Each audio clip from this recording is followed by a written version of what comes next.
अब चर्चा करते हैं मुजफ्फरनगर की 6 विधानसभा सीटों की। एक नेता के रूप में मैं आपसे पूछूंगा तो आप कहोगे 6 की 6 भाजपा वापस जीत रही है। संजीव बालियान ईमानदारी कहना से पड़ेगा। बोलते हैं, साफ बोलते हैं। कितनी सीट ईमानदारी से जीत पा रहे हो? साफ साफ संजीव बालियान बहुत साफ साफ बड़ी बोलने टफ वाले फाइट, नेताओं में शामिल है। बड़ी टफ फाइट है, बहुत नजदीकी मुकाबला है। और कुछ सीटें ऐसी हैं कि जिनके बारे में वाकई मैं भी नहीं कह सकता कि हम 100% चुनाव जीत रहे हैं। कई सीटें ऐसी हैं, कई ऐसी हैं कि बहुत अच्छी हैं, लेकिन ओवरऑल मैं कह सकता हूं कि रिजल्ट, मुजफ्फरनगर का रिजल्ट ऐसा रहेगा कि प्रदेश में भाजपा की सरकार बनाने में मुजफ्फरनगर की महत्वपूर्ण भूमिका रहेगी। 6 विधानसभा सीटें हैं, मुजफ्फरनगर शहर, जी। पुरकाजी, बुढ़ाना, चरथावल और मीरापुर और खतौली। कितनी मानते हैं कि आराम से जीत पाएंगे? और टफ फाइट कितनों पर है? नहीं, टफ तो फाइट तो हर जगह है, नहीं कह सकता, लेकिन हमारा जो आंकड़ा है वो 4 से ऊपर शुरू हुआ। मतलब आप 2 सीट का मानते हैं कि 2 सीट का अधिकतम नुकसान हो सकता है, 2 का नुकसान हो जाएगा। 2 सीट में ये कह सकते हैं कि नेक टू नेक ऐसी फाइट है, मैं ये नहीं कह सकता कि 100% हम जीतेंगे। कोई सीट जिले की 6 में से ऐसी भी है जिसे आप निश्चित जीत की मान रहे हो? आपकी सदर सीट है, हम चुनाव जीतेंगे। खतौली हम जी चुनाव जीतेंगे। चरथावल हम चुनाव जी। जीतेंगे। और समीकरण कितने खिलाफ रहे हैं आप जानते हैं। खिलाफ समीकरण में भी भारतीय जनता पार्टी का वोट पिछले 2017 से ज्यादा है। 2017 से 22 के चुनाव में मुजफ्फरनगर में भारतीय जनता पार्टी का वोट परसेंटेज बढ़ेगा। भाई साहब, आप इस बात को 10 तारीख की शाम को हम दोबारा बात करेंगे। हमारी वोट परसेंटेज बढ़ेगा मुजफ्फरनगर जनपद, कम नहीं होगा। नहीं, आप ही के गांव की वोट की कल पंकज मलिक इंटरव्यू में थे, उन्होंने बताया कि आपके यहाँ पिछली बार भाजपा को मिले थे एक बूथ पर 515 और सपा को मिले थे 113, वहां इस बार 532 पड़े हैं। दूसरे पर 454 बीजेपी को मिली थी, 121 सपा को और 476 पड़े हैं। इस बार कम पड़ी है आपके गांव में, तो क्या ये वोटिंग बाकी परसेंट विधानसभा में स्थिति नहीं रहेगी? वोटिंग परसेंटेज कम रहा है अनिल जी। जो वोट नहीं, पर वोटिंग। जितनी वोट पड़ी है, हाँ। जितनी वोट पड़ी है, पंकज हमारे छोटे भाई हैं, मेरे पड़ोस के ही हैं, लेकिन वो इस बात को नोट कर लें कि जितनी पिछली बार विपक्ष को वोट मिली थी उनसे ज्यादा शायद नहीं मिल पाएंगे। वोट परसेंटेज जरूर कम हुआ है, लेकिन जो दलीय वोट में से भारतीय जनता पार्टी को वोट मिलेंगी वो पहले जैसी ही मिलेंगे। पहले मेरा मिले। गांव कुटबा कुटबी है। मेरे गांव में हाँ। कुटबा कुटबी में 6 बूथ 2017 में स्थिति थी। जितनी वोट हम 2017 में के हिसाब से मिलेगी, उससे कम नहीं जाएंगे, उससे ऊपर ही जाएंगे इस बार। और जबकि इस बुढ़ाना में। बार उम्मीदवार जी। कैसा था आप जानते हैं, लेकिन उसके बावजूद मेरा गांव मुझे निराश नहीं कर रहा नहीं, और न आपने मेरे उस क्षेत्र विधानसभा निराश में करेगी मुझे चरथावल। आपने उस क्षेत्र में निश्चित रूप से इतनी मेहनत की कि विवेक जी तो वहां लगे रहे, आपके पिताजी वहां लगे रहे। आपने सपना कश्यप का चुनाव ऐसे लड़ाया जैसा अपना चुनाव लड़ाते हैं, इसमें कोई दो राय नहीं जी है। और आपने बहुत मजबूती के सामने उस क्षेत्र पे काम कराया। वैसे तो आप सभी क्षेत्र में सक्रिय रहे, और उस क्षेत्र में आपकी विशेष सक्रियता थी।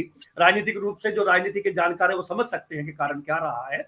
आपका अपना विधानसभा क्षेत्र है। उम्मीद है। बुढ़ाना के बारे में आपका क्या आकलन है? बिल्कुल नेक टू नेक फाइट है। हम ये नहीं कह सकते कि क्या होगा एंड रिजल्ट, लेकिन मैं अपने गणित के हिसाब से मान रहा हूं कि हमारा मार्जिन चाहे कम हो, हम चुनाव जीतेंगे, जो मेरा गणित है। लेकिन नेक टू नेक फाइट है, कह सकते हैं।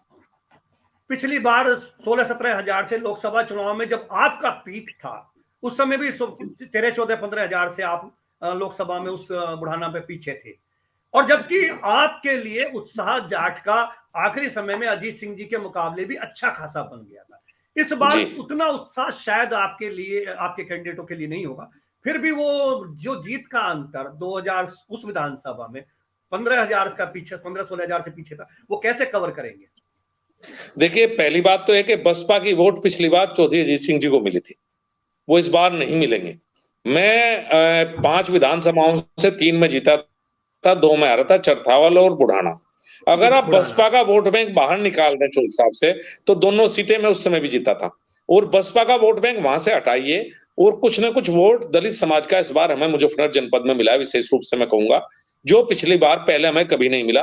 तो मोटे तौर पे मुझे उस पर भरोसा है।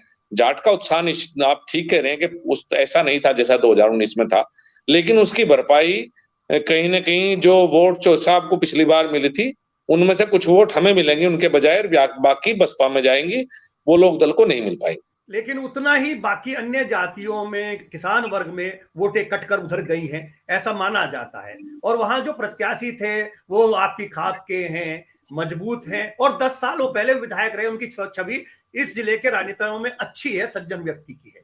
उसका भी उनको सभी बिरादरियों में लाभ मिला है। तो क्या आप नहीं मानते उससे चुनाव बहुत टफ बन गया है और भाजपा के लिए मुसीबत वाला चुनाव बन गया है?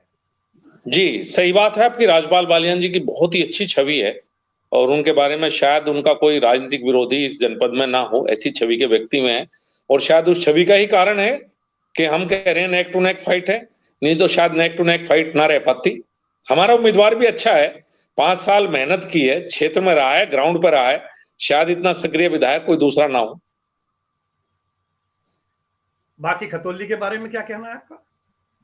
चुनाव जीतेंगे। शहर के बारे में, कपिल जी के बारे में? वो भी चुनाव जीतेंगे। मीरापुर? मीरापुर मैं इतने विश्वास के साथ नहीं कह सकता, कुछ अच्छा, समस्याएं मीरापुर रही की है, चर्चा। जी, मीरापुर कुछ में समस्याएं आपने रही है। पिछली बार, जी जी जी, मीरापुर में आपने पिछली बार अवतार भड़ाना जी को टिकट दिया। इस जी बार भी पार्टी के स्थानीय स्तर के बहुत कार्यकर्ता थे। गुजर को देना था तो गुजर में भी थे, जाट को देना था तो जाट भी सेकंड विकल्प था, बहुत लोग मांग रहे थे। ऐसी पार्टी, भारतीय जनता पार्टी, सबसे ज्यादा जनाधार वाली, सबसे ज्यादा कार्यकर्ताओं वाली पार्टी है। और पार्टी में बार बार दावा किया जाता है कि हम आम कार्यकर्ता को भी देश का प्रधानमंत्री बना सकते हैं, राष्ट्रीय अध्यक्ष बना सकते हैं। क्या पूरे मुजफ्फरनगर जिले में आपको एक कार्यकर्ता ऐसा नहीं मिला, ना पिछली बार ना इस बार, कि जिसको आप मीरापुर सीट पर टिकट दे सकते हैं? मैं सैद्धांतिक रूप से पिछली बार भी इस बात के खिलाफ था कि बाहरी उम्मीदवार नहीं होना चाहिए, और सैद्धांतिक रूप से इस बार भी मैं उसके खिलाफ था। हम अपनी बात पार्टी में रखते हैं, लेकिन आखिरी निर्णय पार्टी का, और जो पार्टी का निर्णय होता है वो मानना पड़ता है। तो ये निर्णय में मेरी भूमिका नहीं रही। मैं चाहता था कि स्थानीय कोई टिकट मिले, लेकिन जब पार्टी के द्वारा कहा गया, जो भी समीकरण रहे होंगे या जो भी सोच मेरे वरिष्ठ नेताओं की रही होगी, वो मानना मेरी नैतिक जिम्मेदारी भी है, और उसे मान के मैंने जितना मेरे से हो सका अच्छी तरह उतना मीरापुर का चुनाव भी लड़वाने का प्रयास किया। पिछले बार का जो अनुभव था पार्टी के लोगों का, क्षेत्र के लोगों का, वो बहुत अच्छा नहीं था, क्योंकि बढ़ाना जी ने कभी आए नहीं। उसके बाद पार्टी ने फिर बाहरी लोगों पर दांव लगाया, तो शायद स्थानीय कार्यकर्ताओं में निराशा का भाव तो इससे पैदा जरूर हुआ होगा। बिल्कुल, निराशा का भाव की वजह से मैं कह रहा हूँ, सीट के बारे में मैं बहुत ज्यादा नहीं कह सकता, वरना सबसे पहले मीरापुर सीट जीतते, ये सच है। पुरखा जी के बारे में भी आपका क्या आकलन है? आपकी विधानसभा है, और मुझे ऐसा लगता है कि जब पचेंडा में अच्छे वोट मिले हैं, तो प्रमोद उटवाल अच्छी फाइट में चुनाव जीतने की मुझे लगता है स्थिति में, आपका मजबूत गांव है। अगर पचेंडे का आशीर्वाद प्रमोद उटवाल को मिल गया, तो शायद मुझे लगता है प्रमोद उटवाल के भाग्य में एक बार विधायक बनना और लिखा हुआ है। प्रचंड का आशीर्वाद किसे मिलेगा, वो तो 10 तारीख को सामने होगा। हो सकता है भाजपा को, हो सकता है गठबंधन को। अभी क्योंकि चुनाव आयोग की प्रतिबंध है कि 7 मार्च तक कुछ प्रतिक्रिया हम लोगों को नहीं करनी है, कोई आकलन नहीं करना है, केवल नेताओं से हमने चर्चा करी। आपको 6 की 6 विधानसभाओं के बारे में कहना चाहिए, लेकिन आपने फिर भी इस व्यस्त समय में इतना समय दिया, बहुत साफ गोई से अपनी बात कही, इसके लिए आपका बहुत बहुत धन्यवाद। नमस्कार। बहुत धन्यवाद अनिल जी, बहुत धन्यवाद भाई साहब, नमस्कार। ये थे डॉक्टर संजीव बालियान।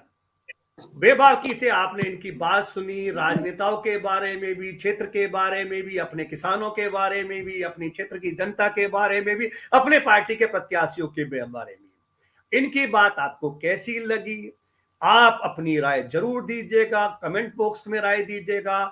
आप इस वीडियो को शेयर कीजिएगा, लाइक कीजिएगा, और हमारे चैनल को सब्सक्राइब कीजिएगा। रोज इसी तरह की बातें आपको सुनने को मिलेगी, साफ साफ, खरी खरी। नमस्कार, जय हिंद, जय भारत।